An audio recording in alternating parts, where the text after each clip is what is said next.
Coming to you from the M&M Exterior Studio in Nooksville, Virginia, this is Flushing It Out with Samantha Spittle, the introvert's extrovert. She talks to people so you don't have to. For now.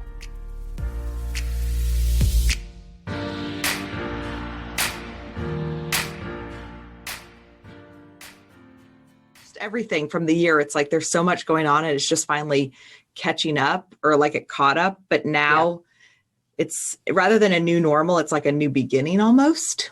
Yeah, I would say that's extremely similar to what I was feeling. I was feeling that burnout really, really hard in December and January. And I paused for a good 2 weeks. I was like, we're good. Our clients are good. I'm good. Well, I'm not good. Like, I need to be good. Yeah. And I took some time off where I like literally became a couch barnacle. Mm-hmm. And I binge watched all of the shows, which I don't really watch TV that much. Yeah. But it was that I did a post on this where it's like, I'm really good at rest and I'm really good at work. It's the wind down that's hard, and the ramp up is hard. But like once I've clicked in, I'm like, yeah. Yeah, I think I definitely burn myself out, but I don't feel like I do because I'm not like a type A overachiever, but I am mentally, like I hold myself up to that standard. Yeah. So then I'm always just telling myself how not great, like, oh, it's all just BS anyway. Like, that's why I love your imposter syndrome. Yeah. Because I was like, ooh, good. Let's talk about that, because social media is such a world of that. So comparison, right? Yes.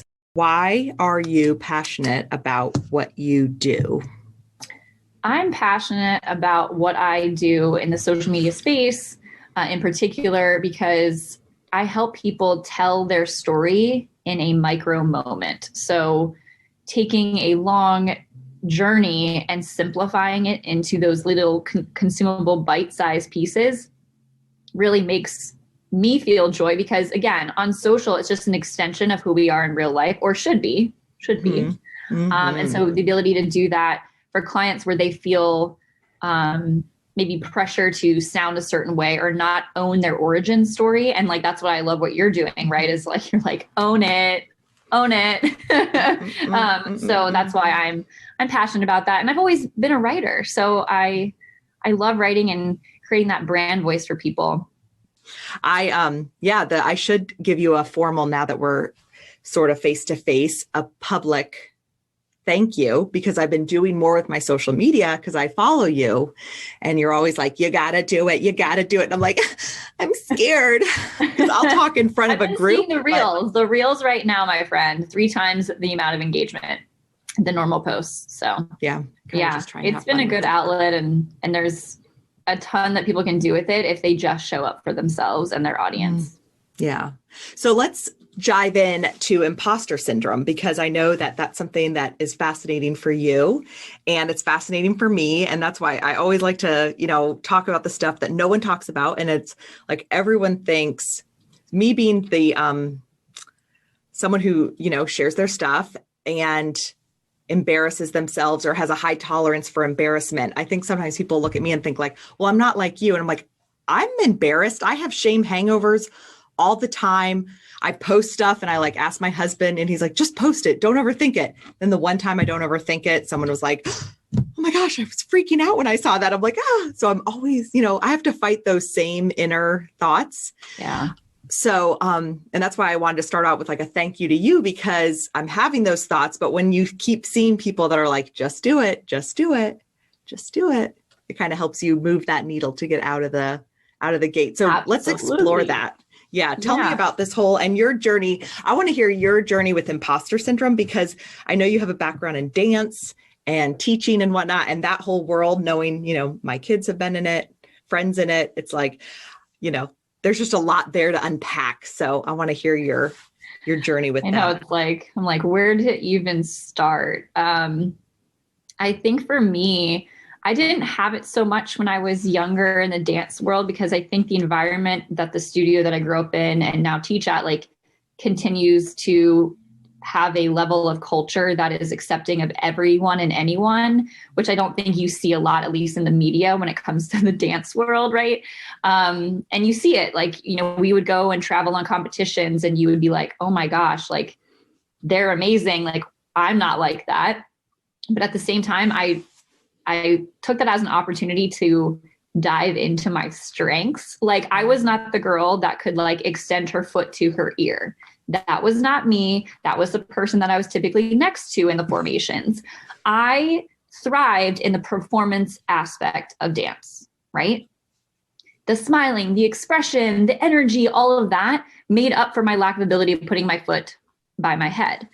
So I leaned into those strengths. I listened to my teachers, and I couldn't change my body.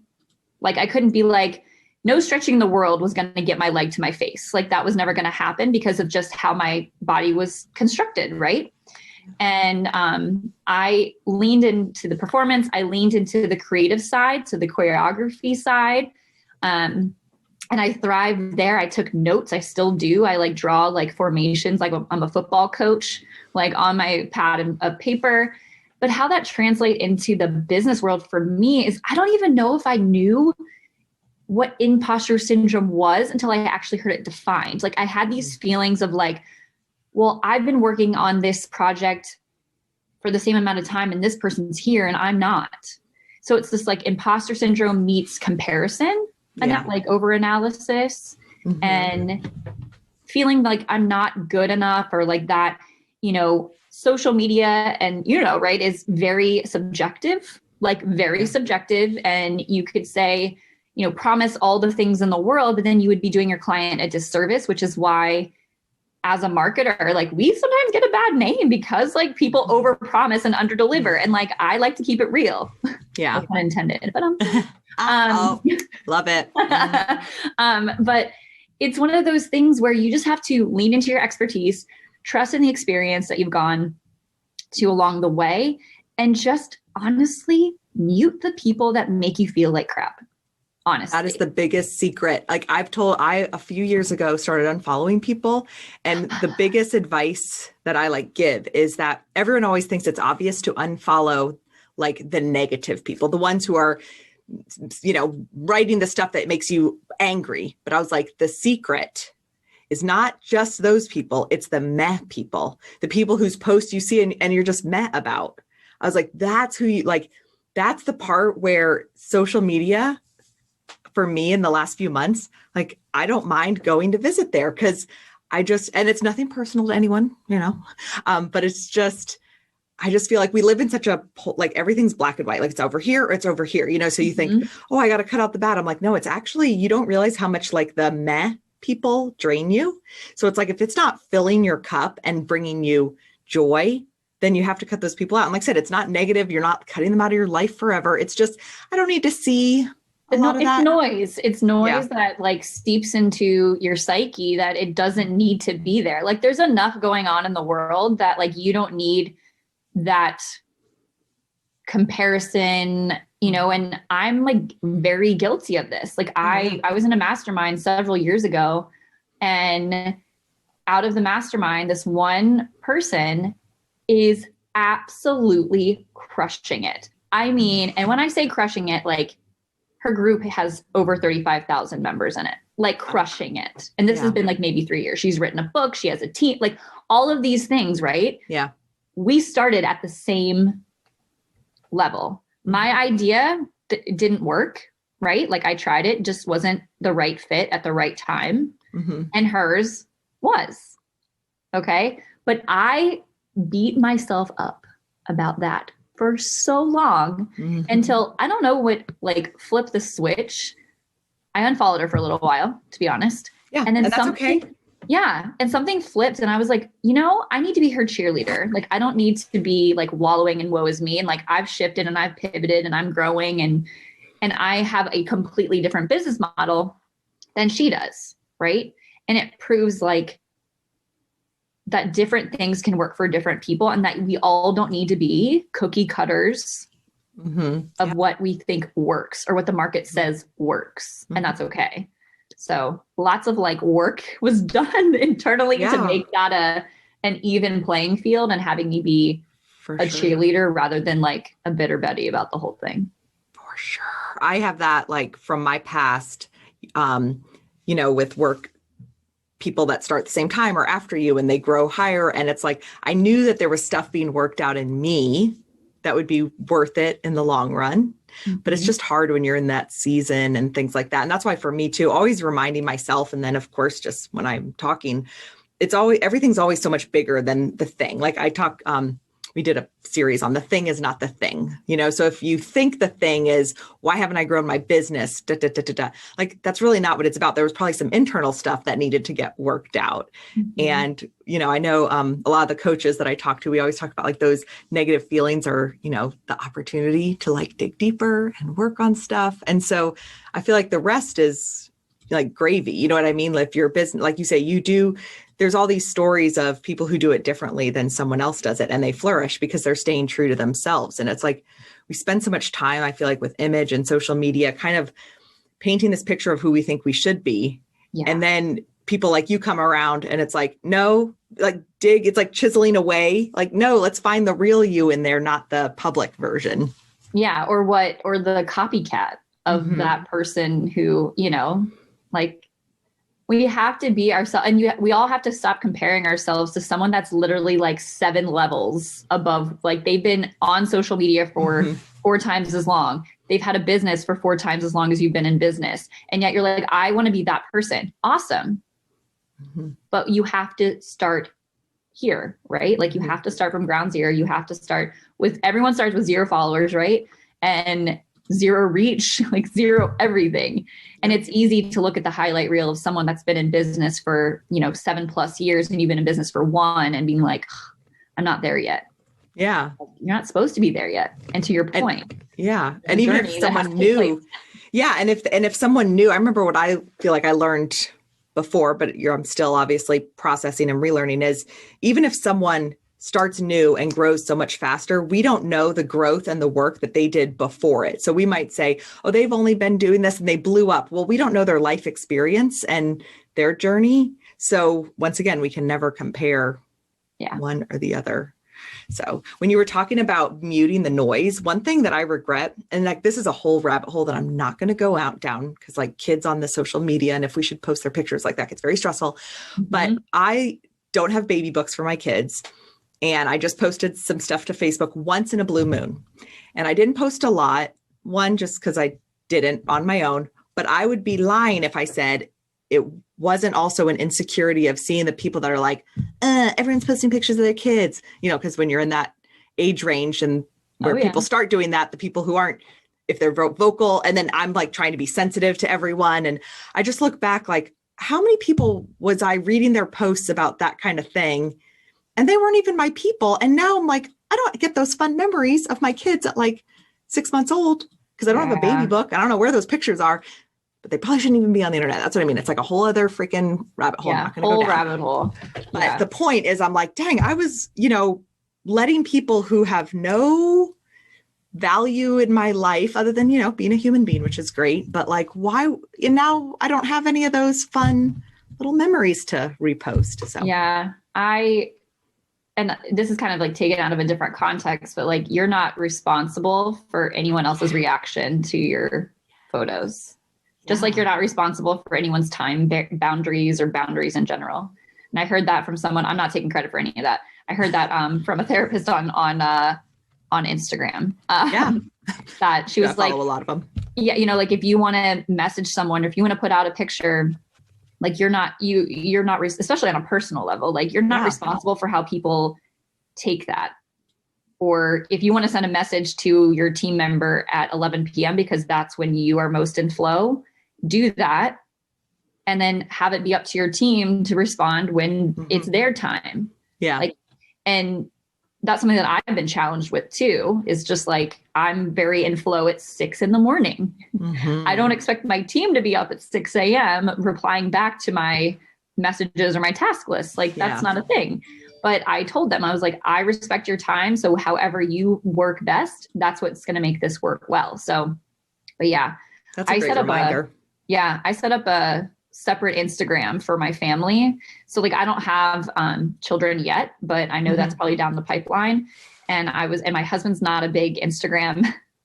He's not an Instagram husband. Like he's just not into it. And I set up a separate account. It's private, but to your point, like it'll be for family. It'll be to get those little like books that people like, they can take your Instagram and like make it a memory book. Yeah. So I'm excited about that. Idea. But yeah. If I could turn back time, yeah, girl, what I would do. Yeah. So you bring up a great point about boundaries, because I love the reminder about we're not responsible for other people. And I know for me, like showing up, I'm trying to show up with more of my personality online, because I've always felt more comfortable in person. Like you put me in front of a group, because then I can like read the crowd and I can like tell a joke that might, like little whatever. And then I can tell, are they feeling it? Are they not? I'm going to pull back. And social media for me has been so scary because, okay, I'm going to put my personality out there, but I already know that not everyone's for everyone, which means like not everyone's going to like me. Therefore I have to work on that inner people pleaser. So with all that being said, we talk about imposter syndrome. Not comparing ourselves. Okay, well then we get over, we're just pushing through, we're putting ourselves out there, but then we put ourselves out there. So what are some boundaries? Like what are your go-to kind of things to protect our mental health and well-being as we put ourselves out there more? Yeah, so I think it starts with, if we're talking about social. So the first thing on social is I carve out, this is going to sound super type A. But I carve out time every single day, like 30 minutes to an hour a day where I'm working on my social media channels. And that means engaging and posting. Like I have to be really rigid. And I also have to communicate that inside my home. So, because social media low key is addicting, right? Like it is. Like I'm on it constantly for work and life and things. And so it's natural. That's why I haven't gotten TikTok yet, because I'm like, reels are bad enough. If I add TikTok to the mix, I will never get anything done, because I love those funny videos. Yeah, I had to delete TikTok off my phone for a little while, to be fair. Like, because that's like the perfect storm of a social network for me, because it's like dance meets clever meets social. It's like the perfect storm. And I looked at my screen time on my phone and I was like, no, ma'am. And I had to get myself in check. And I told my husband, I was like, we need to like put my phone in jail, or like, you just need to be like, hey, put the phone down. Back away slowly from the phone, from the TikToks. So that's one boundary, is I just carve out that specific time. Another thing that I've been doing, which people either love or they hate, is on my inbox. I'm trying to be less reactionary in my responses. I'm very quick to respond a lot of the time. But I need time to like do my creative work, and I can't do that if I'm in my inbox 24/7. So I have a permanent out of office on there. That's like, hey, I'm busy helping clients. I really, look forward to speaking with you. Here's a way to get in touch with me. If this is urgent, you know how to get in touch. Very short, very simple. And, it helps me at least be less reactionary. And some people either love it or some people hate it. I've heard, a few people are like, I'm swiping this and stealing it and putting it in my out of office because I need boundaries in 2021 and beyond. So, yeah. It's funny, the automatic replies. I may have told this story before, so apologize if anyone has heard it, but you haven't heard it. I remember when I was in college, I was doing Mary Kay in college, and I remember I got an email from one of my team members asking a stressful question. And, email, I was in college at the time when Ethernet came out. And so we were connected all the time. My desktop, was connected all the time. And I remember being on my phone with my director, who was probably about 15 years older than me or so, give or take. And so I was like, this girl just asked me this question and I have to respond to her. And she's like, no, you can wait. Like, that's an answer she can find herself. And if you give her the opportunity to find it, you'll definitely follow up and be responsible. But like, you don't need to do it right this minute. And I just remember it was such like a generational conversation where I was like, no, it's email. It has to be now. And just her talking me off the ledge. And I remember that to this day, because I think about it same with texting. Because then when texting came out, it was like, well, okay, email can wait. But if I get a text, I have to, well, who says we have to respond right away?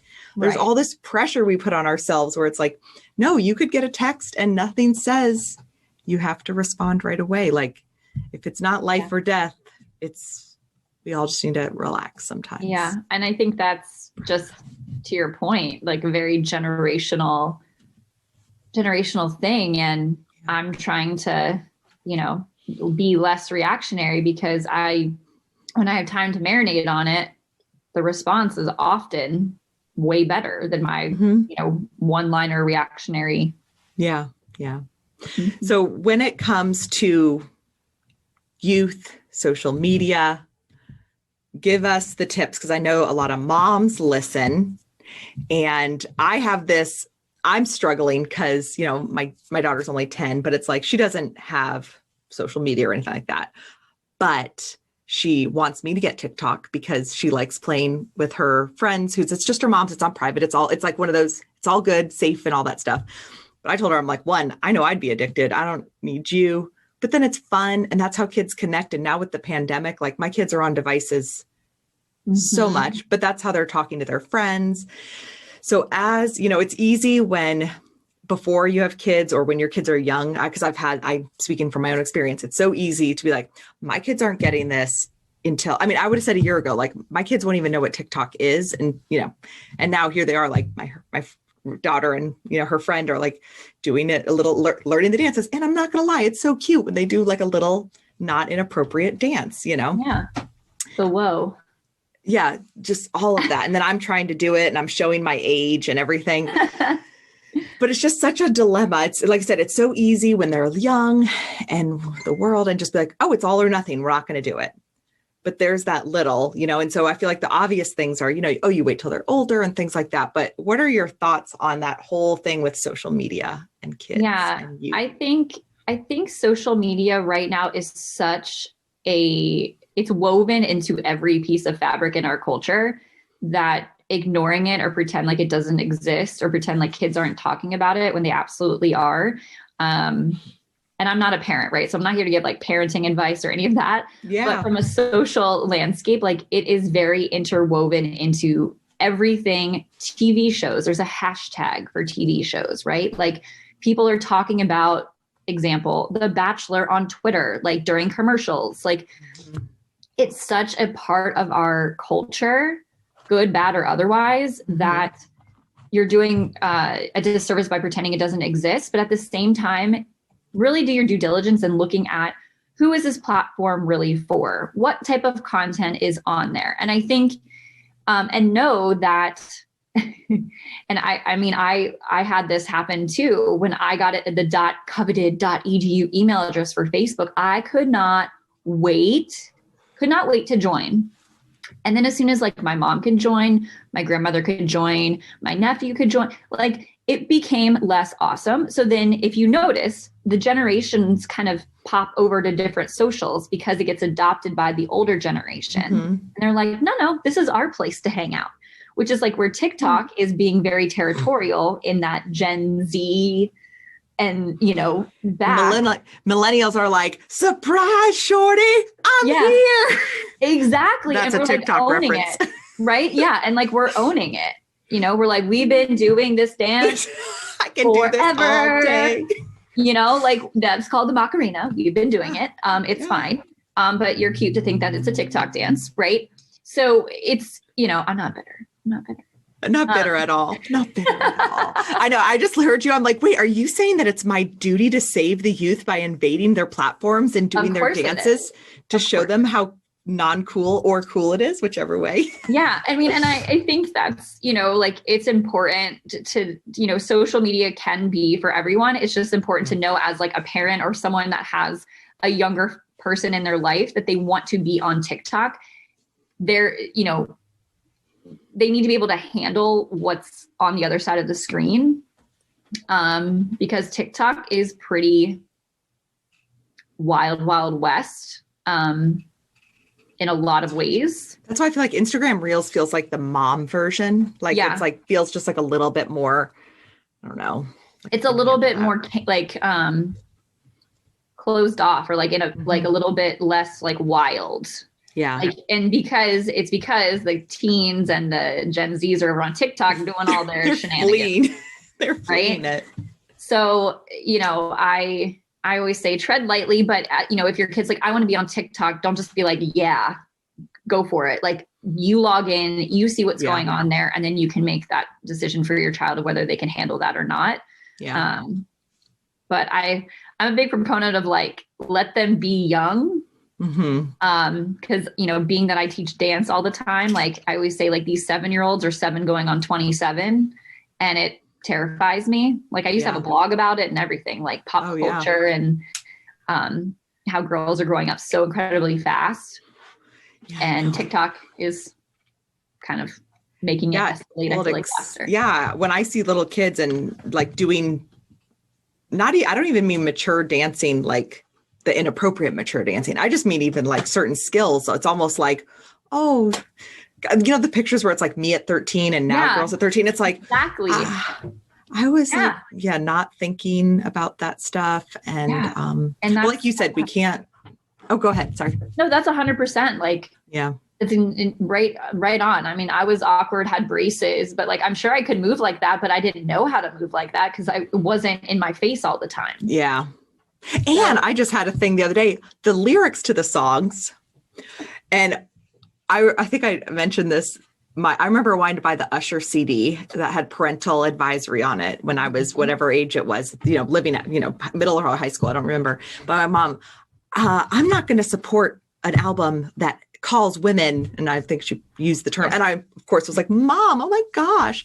And it wasn't until I was in my mid-20s that I even realized what the lyrics meant, you know, put my hand in places I've never been. I'm screaming it at the top of my lungs, and I'm like looking back like, oh my gosh, Mom, that's so awkward. Yeah. But went over my head. But all that to say, now I'm looking at the, you know, if it comes in my Reels feed, I'm like, and then the little girls, but I mean like 16 that don't look 16. And it's like, oh, I think this is what it means to be old because I'm clutching my pearls, I guess. And like, but you just worry, like for me, it's all the subliminal messages. And because I look back and I'm like, oh, I didn't have all this negative, but it's like, well, why do you think you have like body issues, like body dysmorphia issues and a level of perfection? It's like all that subliminal stuff that's coming through. But the thing is that it's not just for kids because it's us. Because I know for me, I post something and I like, is it making people happy? Is it resonating? You know, and I can fake it that it's like, oh, I need to make sure that, you know, my analytics and it's blah, blah, blah. But you peel all that crap away and it's like, no, I really just want to be affirmed by other people. Yeah. And if I, at my age, am dealing with that, how am I supposed to expect my kid or the kids, you know, that haven't even have fully developed brains, so much pressure for them? Social media, I think, has made our whole world a lot more open, which is good and bad. It's good in that we are exposed to a lot more things, but it's bad because we're exposed to a lot more things. I know. And being a kid, like we used to compare ourselves to like celebrities, and you know that was like what we all like, you know, looked at.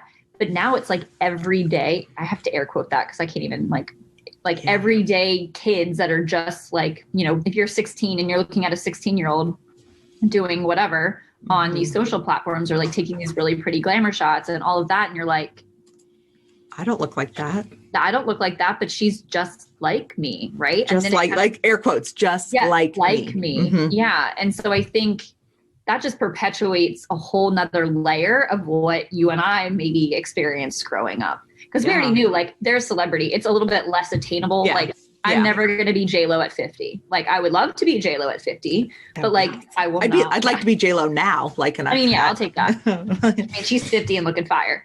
And that's something that I know is like not attainable because she's J-Lo. But if I'm looking at someone that's just my age, like, what the heck? So. But that's why the behind the scenes and, you know, kind of the reality behind it. We were talking about dance before. And so I remember my daughter did the competition dance and we love the studio where we're at. My friend owns it. And one thing I loved is it sounds like similar with yours, like age appropriate, you know, like culture, everyone dance, like not perfection. I mean, that stuff. And then I went to this competition and it's like, oh, dang. But then what happened is, and my daughter was only like 6 or something at the time when she was doing it. I don't even remember, man, the time flies up here. But anyway, I remember seeing all the other kids dancing. And if I'm being honest, I remember having this feeling of like, oh, my daughter is not that good. Like, I mean, she's ultimately a kid, but like, there's that high achiever in you that's like, well, why aren't they as good as her? And I love my friend because she's so good about breaking it down. And she was like, you see those kids who are dancing like that, even if they're like the same age, they spend 40 hours in the dance studio. They have a private tutor. They're probably even home. If they're at that level, they're probably homeschooled. Yeah. And it was like, that was such a shift in my mind that it's like, wait, we're doing this for fun, for, you know, friendships and growth and all the things we talk about, you know, that you get from activities. Yeah. And it was like, I've taken that little lesson into like everything I do now. So when I see other people like killing it, you know, our first instinct is comparison, getting into, we can't do that, boo-hoo. But then it's like, you know what, if they're investing all this time, they're to that level for whatever XYZ reason. And like trying to remind the kids of that too, that like, this isn't just, they show up for dance for 1 hour a week. No. And they've probably been working on that routine for months, like, or a year. Mm-hmm. And so that muscle memory is on. Yep, it's there. And then also, I have a friend, she always talks about, you know, I can't think how it's said, but someone said it's time invested in one area is time taken away from another. And we so easily compare, like, I want to be where that person is. Well, what things have they given up to be there? And are those things that you really want to give up? Like, I know for me, I thought I was like a turtle because I'm kind of slow, but I think I'm more like the hare in the turtle in the hare race, which is I sprint because like when I'm on it, like I'm on it. I have those ideas, but I really like just chilling. Like I like just with my family, like sitting and watching a movie. Like I'm really good at that. And I was waiting. I feel like I'm just now finally feeling more comfortable, but it was like spending years thinking I need to be this super productive person that like is on this tight schedule and And then finally it's like, oh, I just don't think that's me. Like, that's okay. Yeah. So all of us finding our way. Absolutely. I co-sign that. You know, because you have to, and it takes that level of self-awareness, right? Yeah. Like, know, like, okay, I operate really well between the hours of 6 a.m. to, 12. And after 12, my brain becomes garbage. So I have to do other things during that time. I'm glad to hear that because I used to say I'm not good at night. Like I used to say after 8. And then I was like, actually, it's like 6. And then I've moved it to 3. But if I'm really being honest, it's probably closer to 1 or noon. Like, you're right. I just really am not. Like after lunch, it's kind of just a spiral downward. But I can do like graphics at that time. Like if I'm writing something, it's not happening after lunchtime.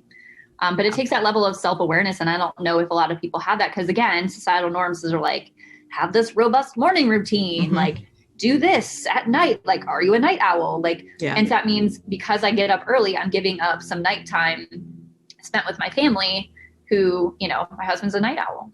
He will stay up until 1 o'clock in the morning. I will not do that. I will not do that. It's 9:15. I'm going to head up. Bye. And it's just knowing yourself and knowing your workflow and being okay with that and leaning into that. Yeah. So as we wrap up, you are, as I said, you're an expert at the social media. You're an expert at getting people to be themselves online. So to close us out, what is your kind of overall message that you want to share for, people to be their authentic selves, whether in person or online? Such a good question. I would say, and I say this a lot, is step out from behind your logo. Put yourself out there. That means your face. Put it out there. Record a 30-second video talking about yourself or talking about a service that you offer or just sharing a tip in your industry that people may not know. Just show up consistently for yourself because you have the duty to do that for your audience who needs what you have. Awesome. That's a great little pep talk. All right. So if people want to get in touch with you, where could they find you? Osnapsocial.com is where you can find me, and all of my social channels are linked there. If you want to see all behind the scenes You can find me on Instagram at osnapsocialkarlyn, Karlyn. And final question, how did you come up with your name for Osnap? This is like really random, but I'm actually really good at naming things. So nice. I did a brain dump and I found it. I was like, this sounds good. And it kind of gives that energy that I have behind my brand, and it was available. So that's awesome. Yeah. I say that because I remember saying that, oh, snap, a lot. Yeah. That 90s flair, right? Yeah. Well, I always say, like, is my age showing? Is this my age showing? But now I figured out my side part is showing my age now, too. Yeah. And skinny jeans, so, whatever. Yeah. And ripped jeans, apparently. But I'm not doing really the ripped jeans. But, well, check out her reels and you'll be real good at it. Thanks so much. Thank you. Yay. And that's a wrap for now.